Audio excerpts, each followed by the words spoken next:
Niona tamin'ny mpanao gazety ary nivoaka tamin'ny fahanginan'ny Tangalamena avy amin'ny faritra 220. Izy ireo moa dia nanambara fa tokony samy handray ny andraikitra tandrefy azy na io ny fahefana mpanao lalàna na ny fahefana mpanao tanteraka. Miantso amin'ny fitoniana ny fivondronan'ny Tangalamena avy amin'ny faritra 220. Raha izao mbola misy korotana dia tsy afaka mandeha fampandrosoana hoy izy ireo. Samy voafidim-bahoaka na ny filoham-pirenena na ny parlemantera ary tokony samy handray andraikitra. Nitaky ihany koa ny asan'ny filoham-pirenena malalaka ary amin'ny tany ny fotoam-piasany ao anatin'ny 5 taona ny fivondronan'ny Tangalamena avy amin'ny faritra 220. Dia raha aman-dreny tsy hoe amam-panjakana tinety na hoe any fa hoe ampilavina zany amin'ny Tangalamena anay. Satria na mbola misy koa hoe korotana mbola ensika mandarin'izany voaka amin'ny ambanivola. Ka zany mahatonga ny hoe ansika tokony hoe semboly aditsony sika.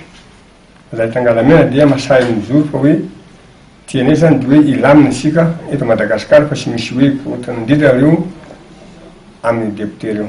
Samby ny fidiny vahoaka daholo nareo na i président na nareo député tokony mifanaraka iara-iasan'olona fa tsy raha hoe amboly kontandray isika eto Madagasikara. Eto zay miantso ireo androm-panjakana rehetra zay mitondra amin'izao fotoana zao.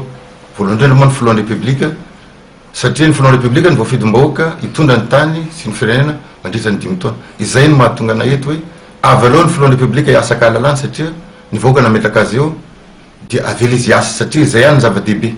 Ka ny androm-panjakana rehetra dia tokony hiasa araka izay lamina napetraka ny filohan'ny Republika araka ny lalàna zay mifehy ny androm-panjakana. Ao koa ny solombavam-bahoaka samy fidim-bahoaka nareo anatanteraka ny programme. Ny atongavana eo dia mba hiara-iasa zay asa tanterahana ao anatin'ny gouvernemanta zay tarihin'ny filohan'ny Republika tokony hanampy azy isika. Izay ny tadiavin'ny vahoaka malagasy era Madagasikara mba hisiny ny stabilité ny apaisement eto Madagasikara. Ary zany izy roa aman-dreny satria zay aman-dreny tsy hanolo vatom-bafana ny taranaka fara-mandimby. Nisongadina indrindra ireo nandritra ny feonana tamin'ny mpanao gazety izay nitanterahan'ny fivondronam-ben'ny Tangalamena avy amin'ny faritra 220 izay nitoto saina androany teny amin'ny hôtel Colbert Antaninarenina.